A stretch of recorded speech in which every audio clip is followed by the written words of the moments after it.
많은 사람들이 궁금해하는 인생 질문이 있습니다. 어떻게 해야 시궁창 같은 제 인생에서 탈출할 수 있을까요? 저는 역행자의 저자에게서 힌트를 얻었는데요. 그는 말합니다. 95%의 인간은 타고난 유전자와 본성의 꼭두각시, 즉 순리자로 살아간다고. 이를 극복하고 인생을 레벨업하기 위해서는 역행자가 되어야 한다. 게임 속 캐릭터처럼 사람도 레벨업할 수 있다는 말에 깊이 공감하는데요. 저 역시 지금 인생을 레벨업하고 있는 중입니다. 그렇다면 역행자의 저자가 말하는 인생 레벨업 치트키는 과연 무엇이었을까요? 그 해답을 찾기 위해 역행자의 일부를 낭독하겠습니다.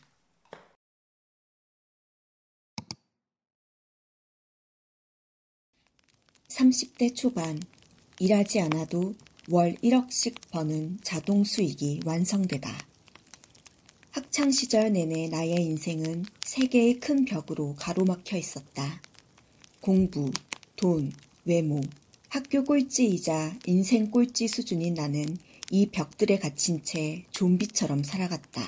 누구를 질투해 본 적도 없다. 너무 큰 격차를 느낄 때 인간은 질투라는 감정 자체를 느끼지 않는다. 나는 스스로 너무나 열등한 존재라 믿었다. 인생에 어떤 희망도 없었으며 평생 월 200만 원 이상 벌 수 없을 거라 믿었다.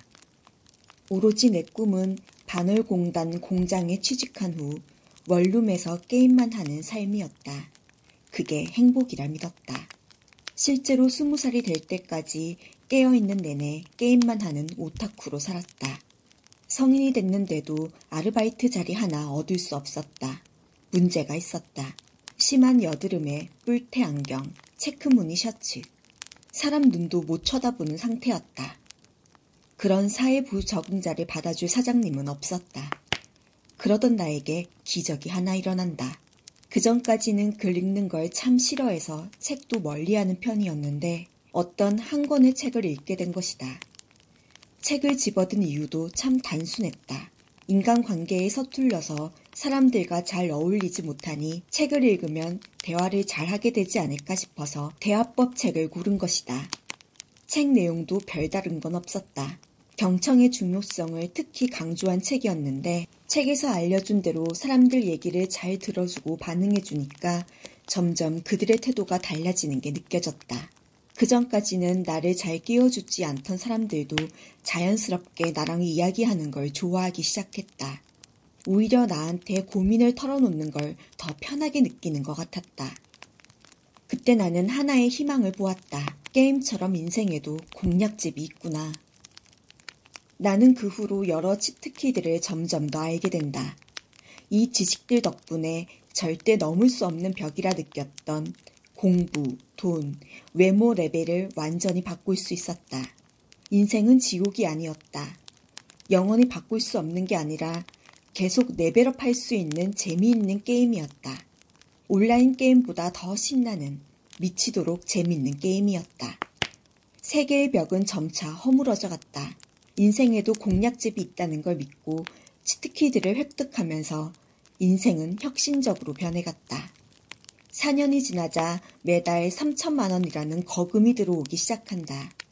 그 후 더 많은 경험치를 쌓아 30대 초반이 되었을 때는 아무 일을 하지 않아도 월 1억씩 버는 자동 수익이 완성됐다. 다시 몇 년이 지난 지금 나는 이보다 행복할 수 있을까? 라는 생각을 하며 매일 아침을 맞이하고 있다. 가장 처음으로는 무의식을 바꿔야 한다. 하지만 무의식은 이성적으로 바꿔낼 수 없다. 누군가 너는 자유를 얻을 수 있어 라고 말하더라도 당신의 무의식은 나는 할 수 없어 라며 방어 기제를 펼친다. 이 기제를 우회할 수 있는 가장 좋은 방법은 스토리이다. 자신과 똑같은 상황에서 자유를 얻어낸 이야기를 50여 개 정도 듣게 되면 무의식에는 균열이 생길 수밖에 없다. 이 균열을 만든 뒤 역행자 7단계 모델을 통해 보다 적극적으로 자유를 얻어내야 한다. 하루 2시간 동안 책을 읽거나 글을 쓰고 나머지 시간은 쉰다. 뇌를 업그레이드하는 가장 좋은 방법이다. 하루에 한 번, 5분 생각에 시간을 갖는다. 이 여백의 시간을 통해 하루하루 복리로 좋은 결정이 쌓일 수 있다. 적극적으로 논다. 그리고 무조건 7시간 이상 숙면한다. 노는 것은 인간의 행복과 건강에 필요하며 창의성의 원천이 된다. 책을 읽기 싫다면 일주일에 하루, 그것도 30분만 읽자. 이런 차이는 훗날 나비 효과처럼 극적으로 되돌아온다. 여기까지 읽은 당신은 지금 어떤 생각을 하고 있는가? 책 한 권 읽고 누구나 경제적 자유를 얻는다는 게 말이 돼? 자청 스스로 예전에 자기가 열등했다고 말은 하지만 분명히 뭔가 특별한 게 있을 거야. 난 그런 게 없어. 아니 그냥 자청은 노또 맞은 거야. 순전히 운빨인 걸 그대로 따라한다고 되겠어? 참 꿈 같은 얘기다. 나는 월 1,000만 원은커녕 500만 벌어도 좋겠다. 그 마음 나도 정말 잘 안다. 책을 읽기 전까지 내 삶이 그랬다. 나는 정말 평범하게 사는 것조차 불가능하다고 믿었다. 당시 가장 부러웠던 건 교사인 사촌 누나였다고 앞에서 말하지 않았나. 명절이면 모여서 소고기를 먹는다는 그 집 얘기를 들을 때마다 머릿속은 이랬다. 부자는 다른 세상 사람들이야. 우리 집 꼴을 봐. 인서울 대학은 타고난 애들이나 가는 거야. 내가 월 300 이상 버는 날은 영원히 오지 않겠지. 요즘 우리 반 친구들은 면허 따는 게 유행이네. 나랑은 상관없는 얘기지. 평생 내가 차 살 일이 있겠어? 정말 이렇게 믿었다. 예전의 나처럼 인생의 밑바닥에서 힘든 친구들은 비슷한 심정일 거라 생각한다. 하지만 지금 내 정체성은 완전히 달라졌다. 나는 평생에 걸쳐 정체성을 인위적으로 바꿔왔기 때문이다. 책을 읽게 된 게 그 시작이었다. 정체성을 먼저 바꾸면 변화가 쉽게 만들어진다. 반면 정체성을 바꿀 수 있는 기회를 놓치면 계속 순리자로 살게 된다.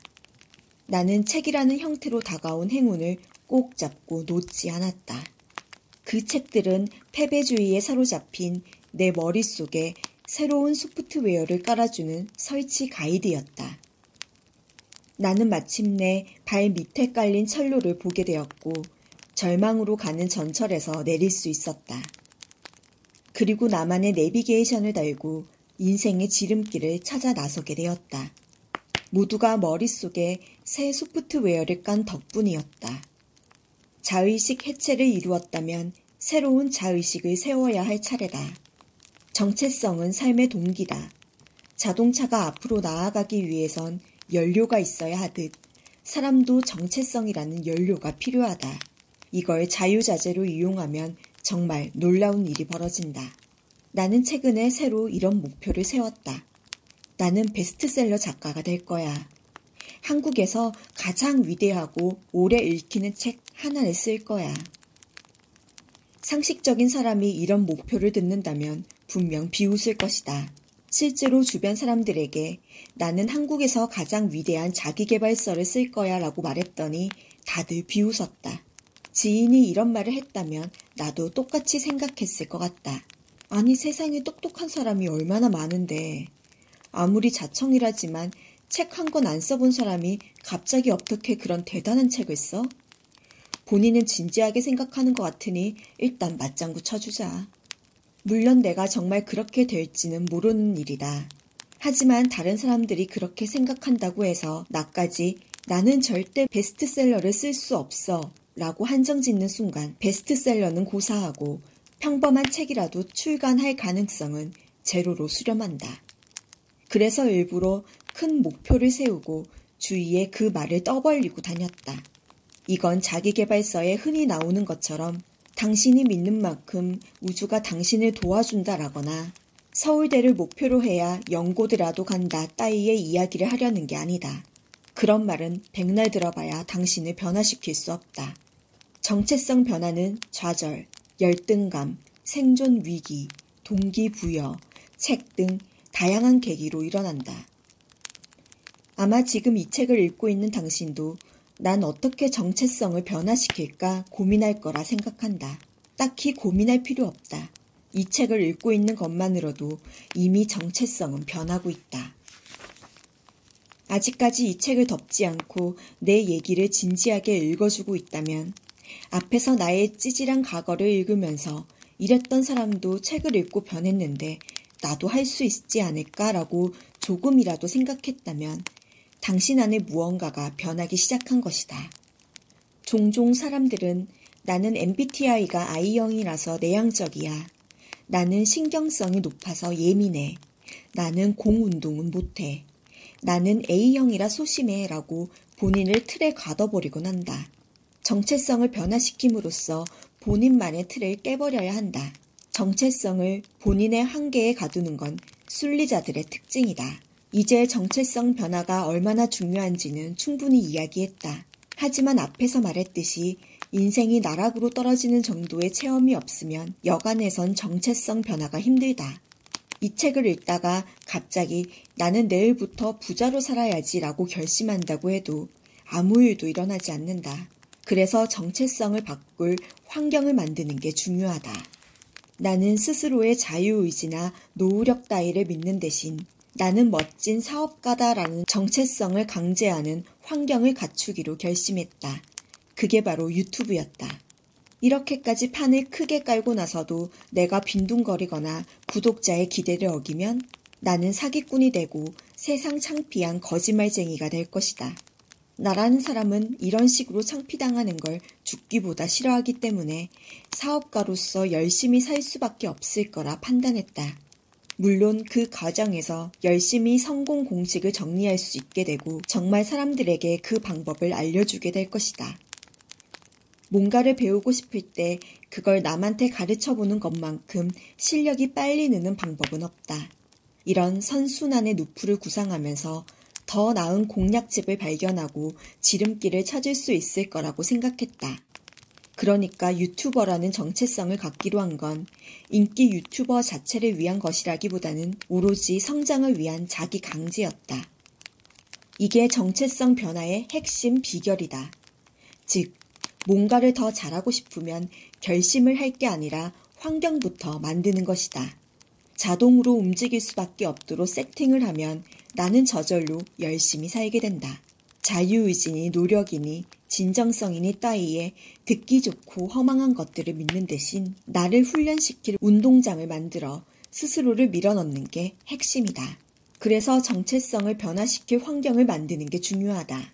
예를 들어 수천억 원대의 자산가가 된 김승호 회장의 경우 항상 강조하는 방법이 있다.